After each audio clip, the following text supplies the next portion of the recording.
Shalom Bapak Ibu Saudara-saudari yang dikasihi dan mengasihi Tuhan. Kita bersyukur hari ini Tuhan boleh memberkati kita. Mari sebelum kita membaca dan merenungkan firman Tuhan, kita berdoa. Tuhan, terima kasih, kami bersyukur hari ini Engkau boleh berkati kami.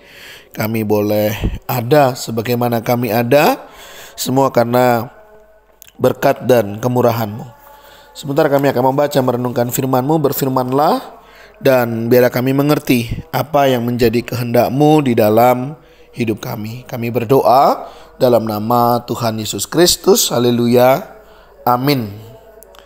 Ayat bacaan kita hari ini terambil di dalam Injil Lukas pasal yang ke-18 ayat 31 hingga ayat 34. Pemberitahuan ketiga tentang penderitaan Yesus.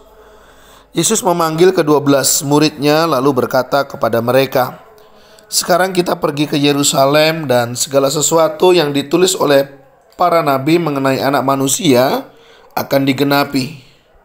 Sebab ia akan diserahkan kepada bangsa-bangsa yang tidak mengenal Allah, diolok-olokkan, dihina dan diludahi, dan mereka menyesah dan membunuh dia. Dan pada hari ketiga ia akan bangkit. Akan tetapi mereka sama sekali tidak mengerti semuanya itu. Arti perkataan itu tersembunyi bagi mereka dan mereka tidak tahu apa yang dimaksudkan." Amin. Demikianlah firman Tuhan. Mari kita merenungkannya. Bapak Ibu Saudara, bagian ini mengkisahkan tentang pemberitahuan Tuhan Yesus ya, bahwa dia akan mengalami penderitaan. Nah, menarik sekali Bapak Ibu Saudara kalau kita membaca, Yesus tahu ya apa yang akan terjadi kepada dirinya. Bahkan termasuk yang dimana dia akan diserahkan ya kepada bangsa-bangsa yang tidak mengenal Allah.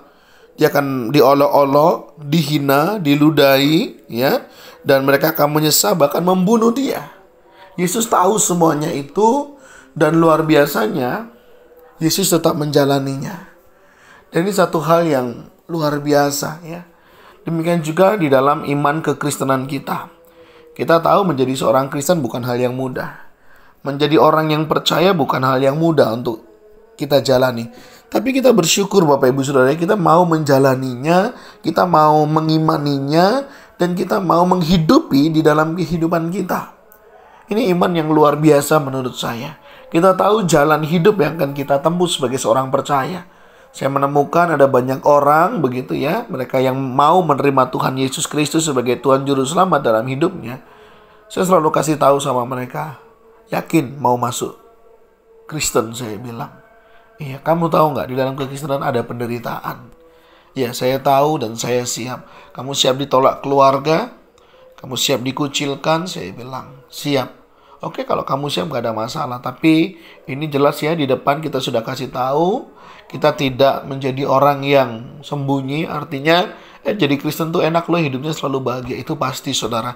Tapi tidak luput daripada yang namanya penderitaan, penolakan, kadang juga diolok-olok begitu ya. Tapi saya menjumpai orang-orang yang demikian ya, bersyukur mereka mau menjalaninya dan mereka mau menghidupinya.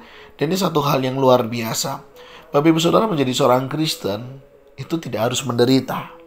Tetapi kalaupun kita mengalami penderitaan, kita sudah siap untuk ini semuanya. Nah, oleh sebab itu Bapak Ibu Saudara, kita nggak heran ya dalam menjalani hidup ini, penderitaan, pergumulan tetap kita hadapi ya di dalam Kristus ya. Bukan sesuatu yang disebabkan oleh diri kita, kelalaian kita begitu ya, bukan. Ya, melainkan penderitaan di sini yang lebih kepada karena salib yang kita pikul dan kita menjadi orang-orang yang berbahagia. Dan yang kedua, kebenaran yang Yesus sampaikan bahwa pada hari ketiga ia akan bangkit. Dia mati, iya, tetapi dia juga bangkit. Nah, kebangkitannya ini yang memberikan kehidupan bagi kita, yang memberikan kita pengharapan bahwa orang-orang yang percaya kepadanya tidak mati selamanya, melainkan kita juga akan ikut dibangkitkan dan kita boleh menikmati kehidupan yang kekal. Ini iman, ini pengharapan kita di dalam Dia. Jadi Bapak Ibu Saudara, kita sudah yakin, kita sudah pasti masuk surga, kita akan mengalami kebangkitan, kehidupan selama-lamanya bersama dengan Dia. Oleh sebab itu, mari yuk kita gunakan kehidupan kita dengan sebaik-baiknya. Gunakan dengan maksimal. Dengan apa yang Tuhan berikan, mari kita kerjakan. Sehingga hidup kita boleh hidup seturut dengan kehendak Tuhan. Nah, mari Bapak Ibu Saudara, dalam menjalani iman kita sebagai anak-anak Tuhan, tetaplah berpegang teguh. Karena kebangkitan, kehidupan yang kekal, itu ada dan itu diberikan kepada setiap kita orang yang percaya. Nah, kiranya Tuhan boleh tetap mendapati kita menjadi orang-orang yang tetap setia sampai akhir hidup kita. Tuhan, terima kasih. Kami bersyukur hari ini Engkau boleh memberkati kami sehingga kami boleh ada sebagaimana kami ada. Ini semua karena berkat kemurahan-Mu. Kuatkan, teguhkan iman kami. Kami tahu tidak sedikit tantangan untuk kami menjadi murid-Mu, menjadi anak-anak-Mu, menjadi hamba-Mu. Hari ini Tuhan, kami tetap serahkan hidup kami, kuatkan, teguhkan iman kami. Biarlah setiap kami boleh tetap berpengharapan hanya di dalam Engkau. Dalam nama Tuhan Yesus kami berdoa, kami mengucap syukur. Haleluya. Amin. Bapak Ibu Saudara, demikianlah renungan kita hari ini. Kiranya Tuhan Yesus memberkati kita sekalian. Shalom.